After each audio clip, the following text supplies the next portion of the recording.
ಈಗ ನಾನು ಪಾಲಕ್ ಸೊಪ್ಪು ಚಟ್ನಿ ಮಾಡ್ತಾಯಿದ್ದೇನೆ. ಇದು ಈ ಸಾಮಾನೆಲ್ಲ ಇದು ಪಾಲಕ್ ಸೊಪ್ಪು ಕಟ್ ಮಾಡಿ ಇಟ್ಟಿದ್ದೇನೆ. 3 ಹಸಿಮೆಣಸು, ಒಂಚೂರು ಹುಣಸೆಹುಳಿ ಮತ್ತೊಂಚೂರು ಇಂಗು, ಇದನ್ನೆಲ್ಲ ಒಟ್ಟು ಹಾಕಿ ನಾನು ಬೇಯಿಸ್ಕೊಳ್ತೇನೆ. ಈಗ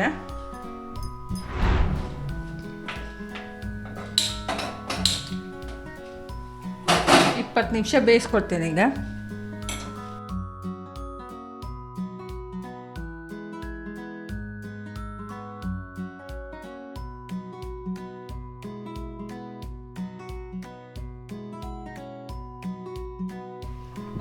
ಇದಾಗಿದೆ. ಈಗ ಚಪ ಮಾಡಲಿಕ್ಕೆ ಹಾಕ್ತೇನೆ.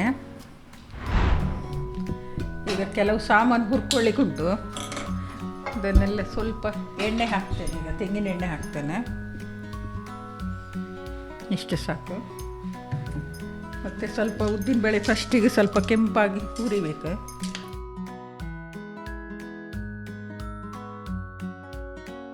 ಇದೆಲ್ಲ ಒಟ್ಟು ಹಾಕಿದರೆ ಉದ್ದಿನಬೇಳೆ ಕೆಂಪಾಗೋದಿಲ್ಲ. 1 ಚಮಚ ಕೊತ್ತಂಬರಿ, ಸ್ವಲ್ಪ ಮೆಣಸು, ಒಂದು 8-10 ಹಾಕಿದ್ದೇನೆ. ಅದರ ಮೇಲೆ ಸ್ವಲ್ಪ ಕೊತ್ತಂಬರಿ, ಬೇಸಪ್ಪು, ಇದೆಲ್ಲ ಚೆಂದ ಮಾಡಿ ಹುರಿಬೇಕು, ಕೆಂಪಾಗಬೇಕು. ಇದಾದಮೇಲೆ ಎಲ್ಲ ಮಿಕ್ಸಿಗೆ ಹಾಕಿ ಅರ್ಧ ಆಯಿತು.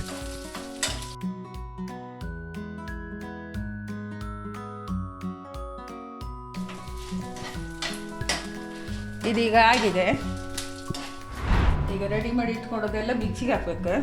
ಮೊದಲಿಗೆ ನಾನು ತೆಂಗಿನಕಾಯಿ ಅರ್ಧ ಕಪ್ ಹಾಕ್ತೇನೆ,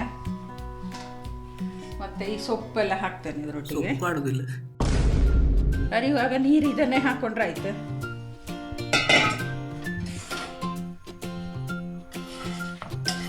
ಮತ್ತು ಇದು ಹುರಿದ ಸಾಮಾನು ಪೂರ ಹಾಕ್ತೇನೆ. ರುಚಿ ತಕ್ಕಷ್ಟು ಉಪ್ಪು, ಇದೇ ನೀರು ಹಾಕಿ ಅರಿಯೋದು.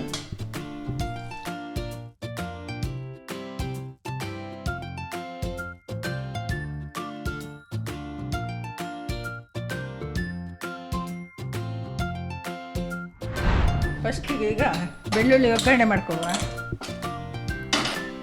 ಸ್ವಲ್ಪ ಎಣ್ಣೆ, ತೆಂಗಿನ ಎಣ್ಣೆ ಹಾಕ್ಬೇಕು. ಇದಾದಮೇಲೆ ಬೆಳ್ಳುಳ್ಳಿ ಸ್ವಲ್ಪ ಒಂದು 6-7 ಹಾಕಿದ್ದೇನೆ. ಇದು ಸರಿ ಕೆಂಪಾಗಬೇಕು, ಅದ್ರ ಪರಿಮಳ ಬರಬೇಕಾದ್ರೆ ಸರಿ ಕೆಂಪಾಗಬೇಕು.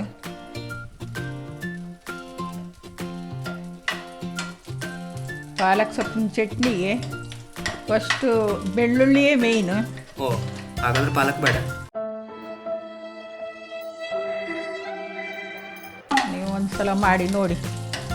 ಒಗ್ಗರಣೆ ಮತ್ತೇನು ಬೇಡ, ಇದು ಮಾತ್ರ.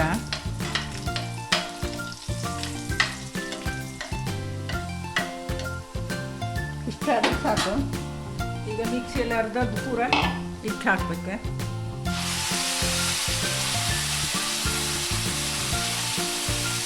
ಆಗ ಬೇಯಿಸಿ ಇಟ್ಟದ್ದು ನೀರು ಜಾಸ್ತಿ ಆಗಿದೆ. ಬೇಯಿಸಿ ಇಟ್ಟದ್ದು ನೀರು ಜಾಸ್ತಿ ಆಗಿದ್ದಾಗ ಅದನ್ನು ಹಾಕ್ತೇನೆ.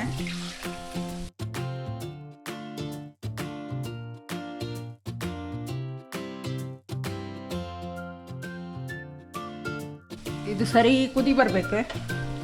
ಸರಿ ಕುದಿ ಬಂದರೆ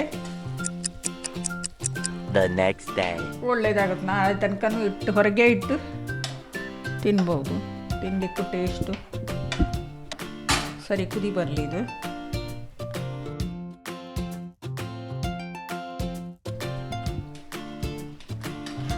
ಇದೀಗ ಆಗಿದೆ. ಇಷ್ಟ ಆದರೆ ಆಯಿತು.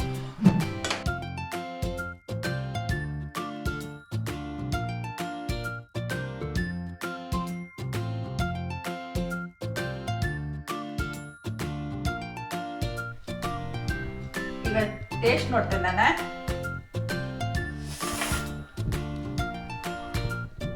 ಉಪ್ಪು, ಹುಳಿ, ಖಾರ ಎಲ್ಲ ಕರೆಕ್ಟಾಗಿದೆ.